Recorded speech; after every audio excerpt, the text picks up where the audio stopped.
I was 17, senior year, nearly at the finish line. There was this weekend near the end of the school year when my parents were headed out of town, and the moment they told me, I knew exactly what I was gonna do.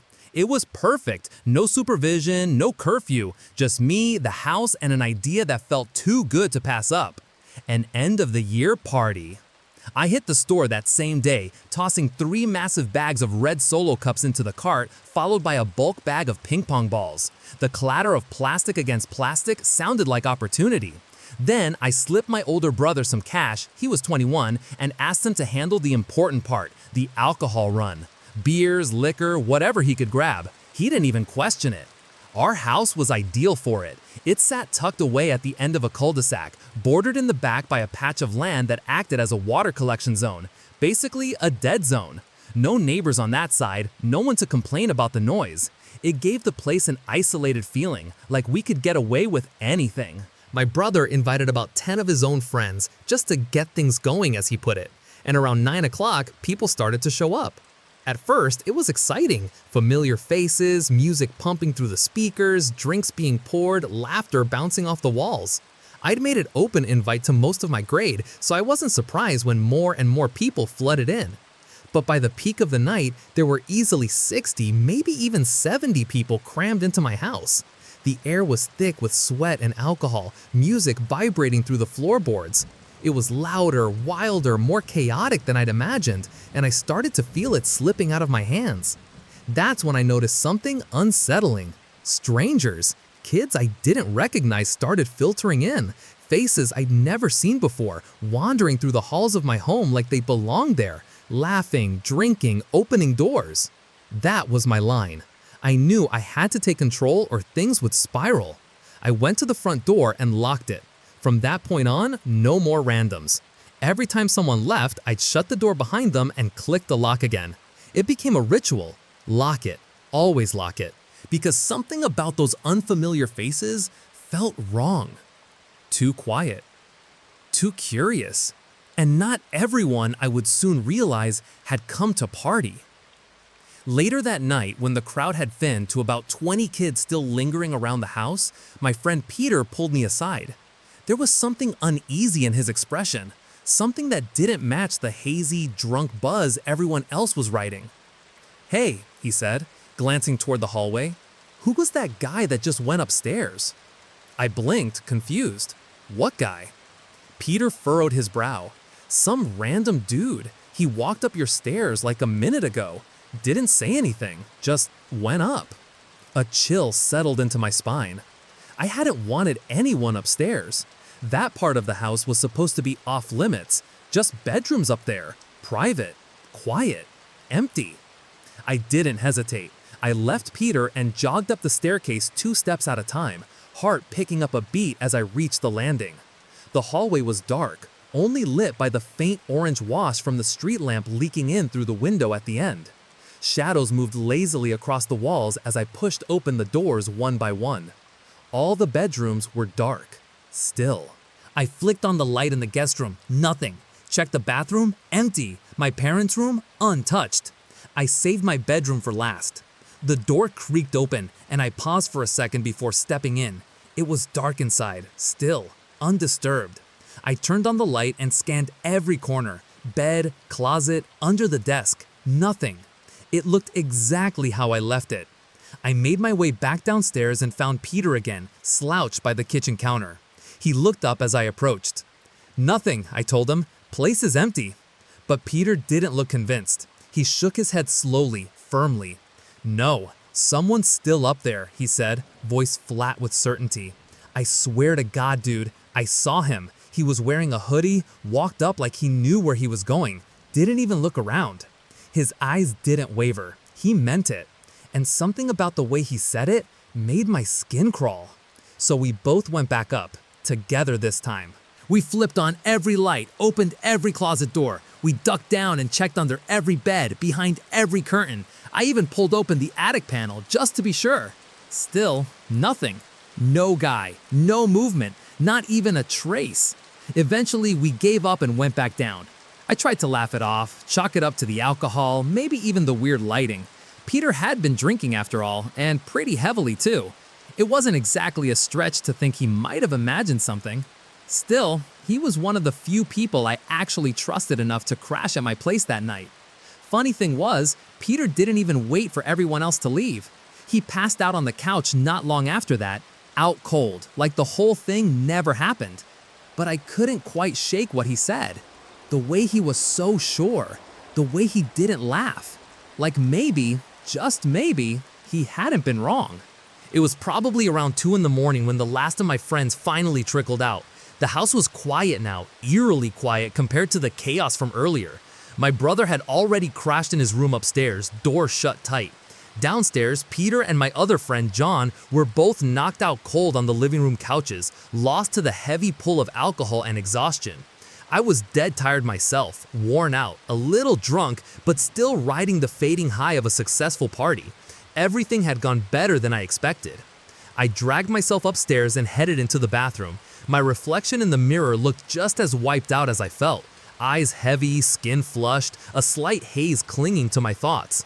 I shoved my toothbrush into my mouth, the electric hum buzzing in my ears as I swayed slightly, letting muscle memory take over. Then, beneath the low whirring of the toothbrush, I thought I heard something. A sound. Soft. Faint. But there. It came from above me. I froze, turning off the toothbrush mid-brush.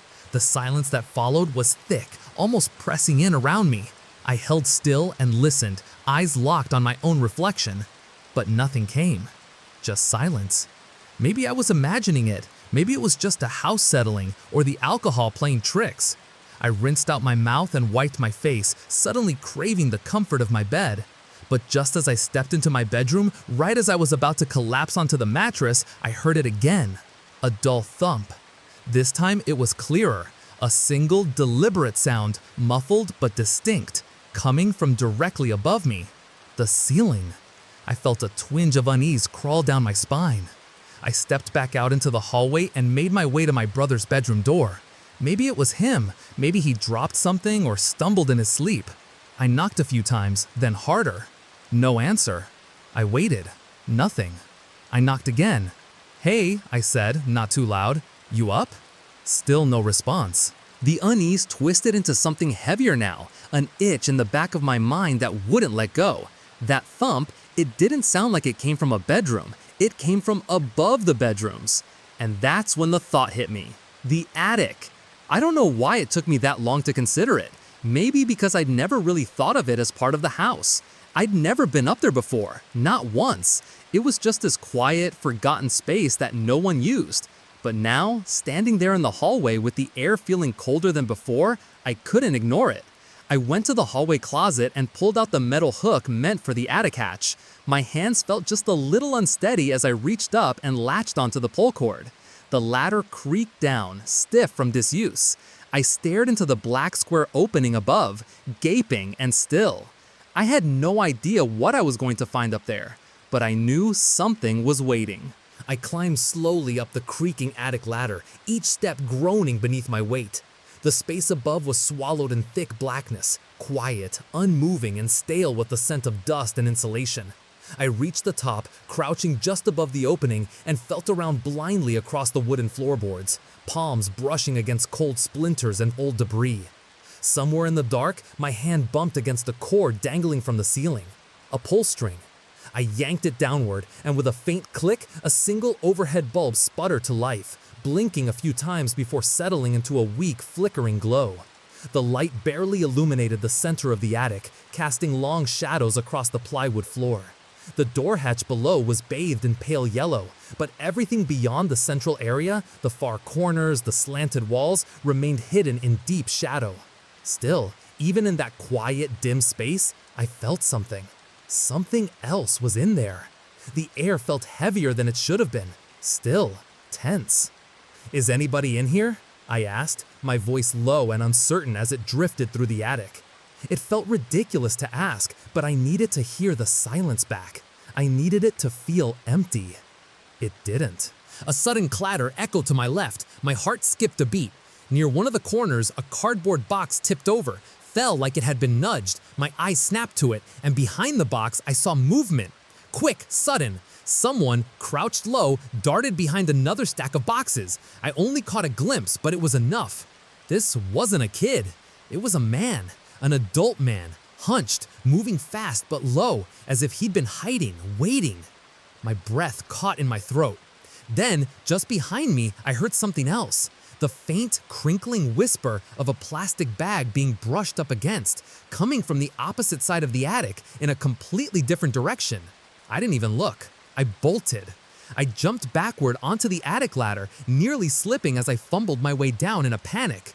My hands shook as I grabbed the hatch and slammed it shut above me, sealing the darkness behind the creaking wooden door. I didn't stop. I sprinted down the stairs, taking them two at a time, heart hammering in my chest.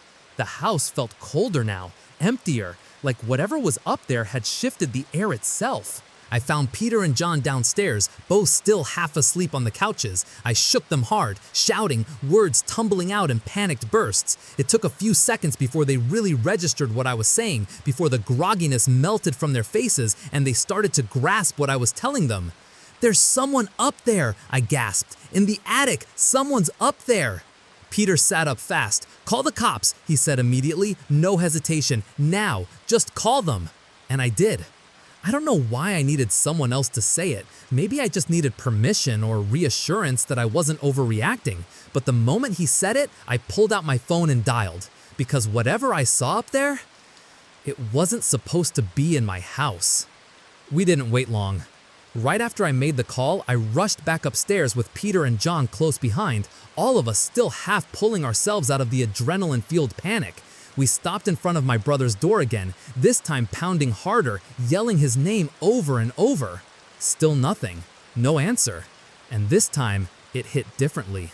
Something wasn't right. I started to worry, really worry, that something might have happened to him, that those men, whoever they were, might have already gone to him. Then, outside, we heard it. Sirens, shrill and sharp, cutting through the dead of night silence like blades. We ran downstairs, relief flooding through my chest as the red and blue lights washed over the walls from outside the windows. An officer stepped through the front door, followed by his partner. Both of them were serious, focused. They asked me directly, "Where's the attic?" I didn't hesitate. I led them through the hallway back to the hatch. My hand was trembling slightly as I pulled the cord and let the stairs down again. The opening yawned above us like a mouth. They didn't waste time. Both officers climbed the ladder, flashlights in one hand, guns drawn in the other. The moment they vanished into the attic, one of them told us firmly to wait downstairs. We backed into the living room, hearts pounding, eyes locked on the ceiling. Every second stretched out like a minute, and then, barely 2 minutes later, they reappeared. But they weren't alone. Each officer came down gripping one arm of a man, two strangers dragged down from the dark. The men looked like they were in their 30s, maybe 40s, but honestly, it was hard to tell through the grime and filth caked into their skin and clothes. Their faces were gaunt and pale, eyes sunken deep like they hadn't slept in days. They looked feral, like they hadn't seen daylight in weeks. One of them kept darting his eyes around the room, the other just stared at us. And the way they looked at us as they passed by, it wasn't curiosity, it wasn't shame, it was something else. Something cold, predatory. They didn't speak, not a word, just let themselves be walked out the front door as if this wasn't the first time they'd been pulled from a place they didn't belong. A minute later, my brother finally came out of his room, pale and groggy, stumbling like he was sick. He barely made it to the bathroom before throwing up. When I explained everything to him, what had been going on, what the cops had found, he just shook his head in disbelief. Said he hadn't heard a single knock, not our pounding, not the shouting, nothing. He slept through all of it. Honestly, that part disturbed me almost as much as everything else. Thankfully, because he was 21, he was the only technical adult in the house. He stepped in to speak with the officers, calmly explaining the situation and handling the rest of the conversation while we kept quiet.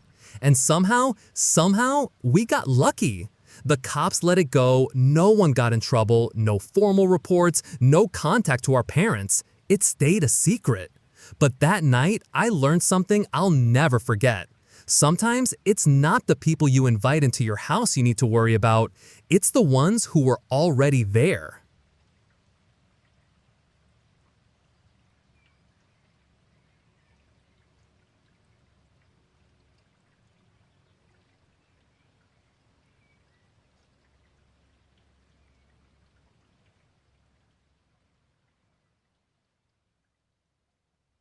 Back when I was a freshman, I went to the University of Idaho. That was before I transferred during my sophomore year. Like a lot of students, I spent a fair share of my weekends bouncing between frat parties. Loud music, cheap beer, strangers pressed shoulder to shoulder in dimly lit rooms. It was all part of the experience, or so I thought. But there was one party, just one, that changed how I looked at college parties forever. I'm not gonna name the frat in this story, doesn't feel right, but it was one of the smaller ones on campus. They were throwing an open party that weekend, free for girls, $20 at the door for guys. Typical setup, really. A group of us guys still decided to go, cover charge and all. We figured, why not?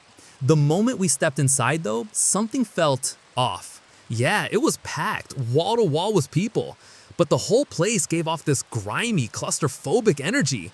The air was thick, humid from sweat and the low ceilings, and the ratio of guys to girls was way off, way too many dudes. The music was loud, but not enough to distract from how hot it was inside or how weird the vibe felt. Still, we tried to make the most of it. A little later, I noticed a couple guys heading through a door at the back of the house. They moved with purpose, like they knew exactly where they were going. I figured maybe there was something going on back there, maybe a quieter room or another part of the party. Curious, I followed. As soon as I passed through the door, the noise from the main room dropped off. This part of the house was noticeably quieter, dimmer. I trailed the same two guys down the hallway just in time to see them step outside through the back door. I hesitated, then followed. The backyard was dark and almost completely empty, just shadows and a faint flicker of light from a small fire pit near the center. The only people out there were the same two guys I'd been following. They stood around the fire, speaking quietly to each other. They looked over as soon as they heard the door creak open behind me. It was one of those moments where I should have just turned around and gone back inside. Just pretend I was looking for the bathroom or something. But I didn't. Instead, I paused awkwardly in the doorway, caught in that weird social limbo. Then they waved me over, not aggressively, just a casual wave, like it was no big deal. I don't know why, but I felt pressured, like not going over would be rude or suspicious. So I stepped out onto the cold grass and made my way over. They gestured toward one of the wooden logs positioned around the fire pit and told me to sit, so I did, trying not to show how weird this all felt. They each took a seat on the other logs across from me, still silent for a moment. Then, without a word, they pulled out cigarettes and lit up. The fire crackled between us, and even though I was surrounded by open air, it suddenly felt like I couldn't breathe quite right. The three of us sat in silence around the fire. The two guys just smoked, cigarettes hanging from their fingers, slow plumes of smoke curling upward into the night air. Neither of them spoke, neither of them smiled. They barely moved, only occasionally shifting their gaze toward me and not away. They didn't offer me a cigarette, didn't ask me any questions, just sat there staring in my direction with unreadable expressions. I tried to break the silence, felt like I had to. "So, are you guys in the frat?" I asked, trying to keep my tone casual. One of them, the guy sitting directly across from me, slowly shook his head. No. That was it. No follow-up, no explanation. I tried again. "Do you know anyone at the party?" This time, nothing. They didn't even pretend to acknowledge me. They just looked at each other. And then, together, they turned their eyes back to me. But now, something had changed. They were staring through me, like I was no longer a person to them, just something else. I felt the unease in my gut twist tighter. Then, one of them, the guy across from me, spoke. His voice was slow, flat, and monotone, completely emotionless. "That's a nice watch." I blinked and glanced down at my wrist. It was a cheap $30 Timex, the kind you pick up at Walmart. Basic black strap, scratched face, nothing about it was nice. But to him, apparently, it was worth something. He stood up slowly, brushing ash from his cigarette as he walked toward me. "Give me your watch," he said. No sarcasm, no joking tone, just a quiet, steady command. Behind me, I heard the scrape of movement as the second guy stood too. He began circling, stepping around the back of the log, positioning himself behind me, like they were boxing me in. I swallowed the panic rising in my chest and nodded quickly. "Yeah, sure, no problem." My fingers fumbled at the strap as I hurried to unbuckle it. But as I did, I also shifted my weight, just slightly onto the balls of my feet, getting ready. When the watch finally slipped free, I stood up. I held it out to him with a shaky hand. But standing wasn't about giving him the watch. It was about getting into position. I was already calculating the distance to the back door, trying to remember how far it was, whether it was open, whether anyone else was even still back there. That's when I heard it.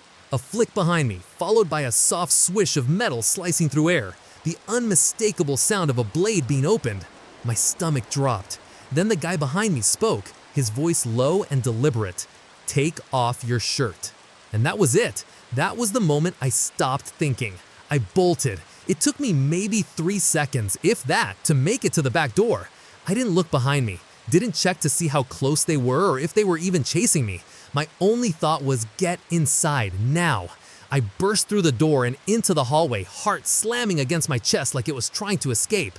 The heat and noise of the main party area hit me all at once, a blur of movement and music and bodies packed tight in the living room. I shoved my way through it all, scanning frantically until I spotted my 2 friends near the front of the house. "We need to go," I said, loud, urgent, right now, no questions. They looked at me startled, trying to ask what was going on, but I cut them off. "Now, please, just trust me." People around us had started to stare, some turning down the music, others backing up as I pushed through. I must have looked like a mess, shaken, wide-eyed, probably pale as hell. But finally, my friends nodded. One of them said, okay, let's go." We didn't head for the back. We walked straight through the front door and out onto the sidewalk. The cool air outside hit me like a wave, but I didn't feel any relief. We just kept walking. The campus wasn't far, maybe half a mile, but every step felt like I was still being watched, followed. I kept glancing over my shoulder, expecting to see someone right behind us. For a while, there was no one. But then, somewhere near the halfway point, I turned around again and froze. 2 people were walking behind us, about a block back. At first, I told myself it could have been anyone, just other students headed home. But then they stopped and stared, just stood there, watching. The closer we got to the next streetlight, the clearer their faces became as they stepped into its glow. It was them, the 2 men from the backyard, still in the same clothes, still with those dead, unreadable expressions. They didn't say anything, didn't move closer. They just watched. "Run," I told my friends, not even trying to stay calm. "Run." And thank God, they didn't argue, they didn't hesitate. We took off down the sidewalk, sprinting as fast as we could, hearts pounding, feet slamming against the pavement. Every part of me expected to hear footsteps behind us, expected to feel a hand grab my shoulder. But it never came. We made it all the way back to campus, didn't stop running until we were back inside the dorms with the door locked behind us. Later that night, once my hands had stopped shaking, I reached out to the president of that frat. I told him what happened, every detail, from the fire pit to the knife to the chase down the street. He looked genuinely horrified, swore up and down that those guys weren't associated with their house at all, said they'd never seen them before. I wanted to believe him. Maybe I did, but I never went back to another party hosted by that frat. And for a long time after that, I took it real easy on the party scene. Because now I knew, not every party is just a party. Some nights you don't walk away with a hangover. You walk away lucky to still be breathing.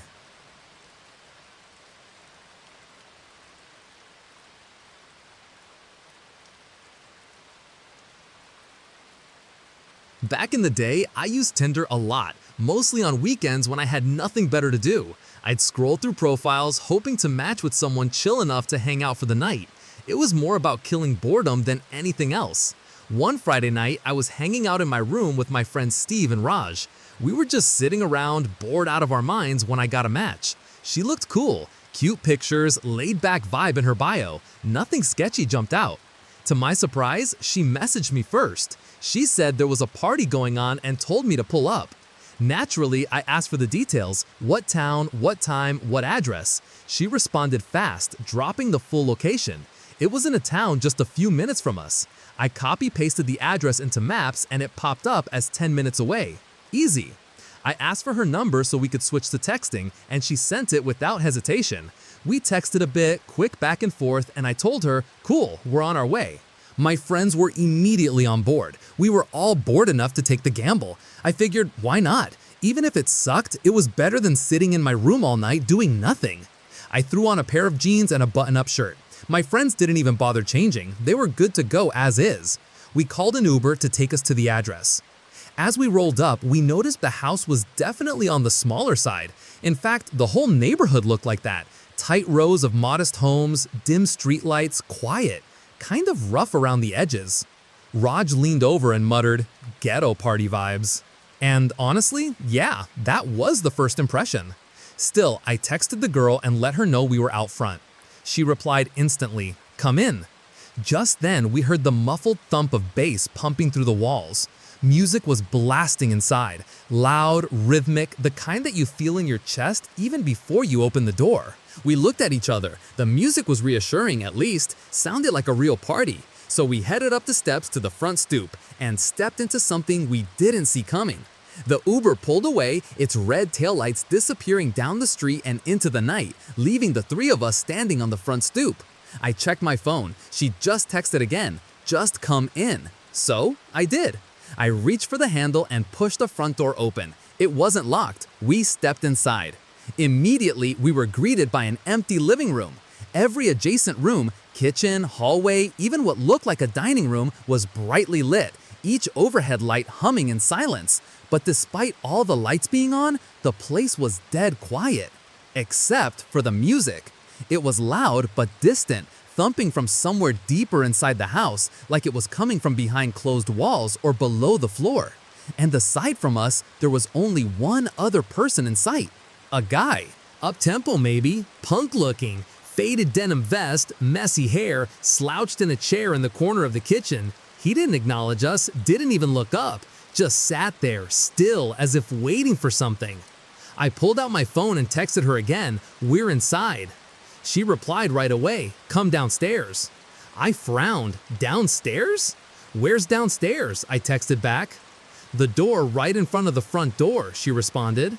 I turned and looked. Sure enough, there was a door directly opposite the one we'd come in through, like a mirror image. I hadn't noticed it before. It blended into the wall too well. My friends were already laughing.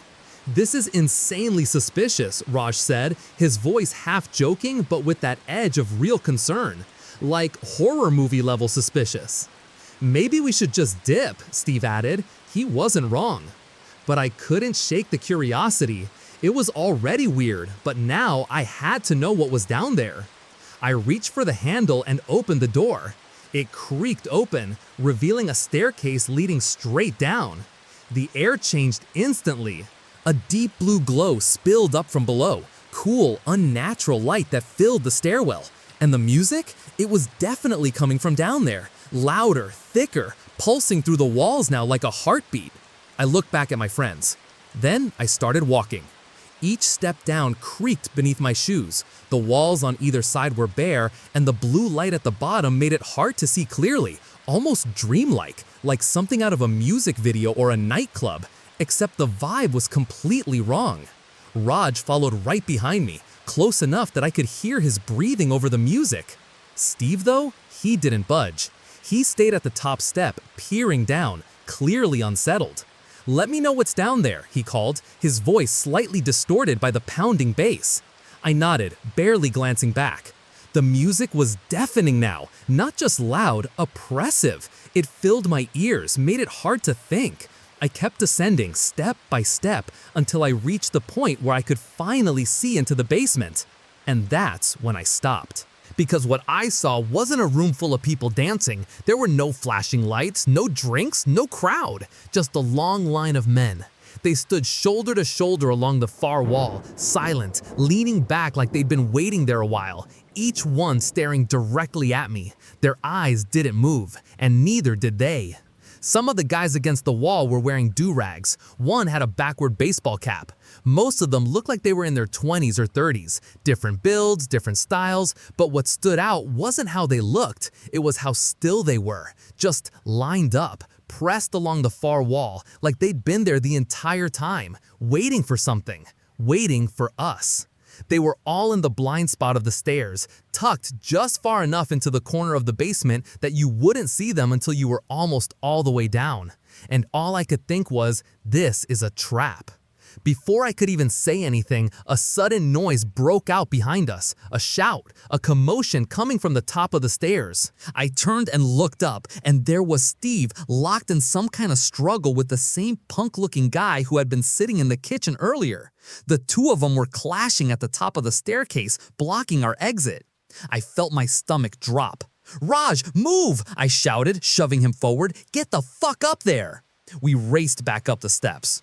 When we reached the top, the guy was trying to hold Steve back, gripping his shirt and shouting something. His words were fast, sharp, and then suddenly he screamed something loud in Spanish, his voice echoing down the stairwell. I didn't need a translation, because a second later we heard it.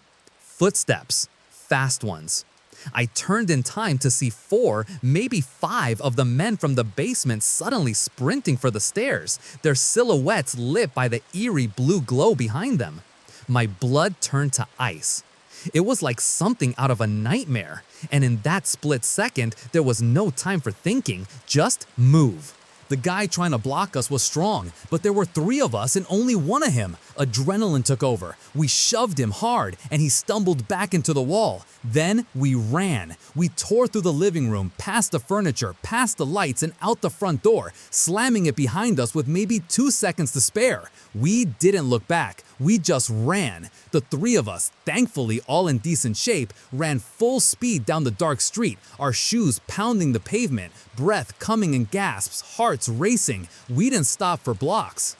Not until we were sure we weren't being chased. Finally, we ducked into a side street and collapsed hands on knees, trying to catch our breath. My hands were shaking as I pulled out my phone and dialed. I didn't even think about it. I just called the cops and gave them the address, told them there was something really wrong happening in that house, that they needed to check it out immediately. They said they'd send someone. We didn't stick around to find out. We called another Uber from there and rode back to my house, silent for most of the trip, each of us lost in the echo of what almost happened. We crashed at my place for the rest of the night, but none of us really slept. I never did find out what the police discovered when they showed up. I didn't think that far ahead when I made the call. I didn't ask for a follow-up. I didn't want one. All I know now is this: if something feels off, online or in real life, you trust that gut feeling, because you never truly know who you're talking to or what you're walking into.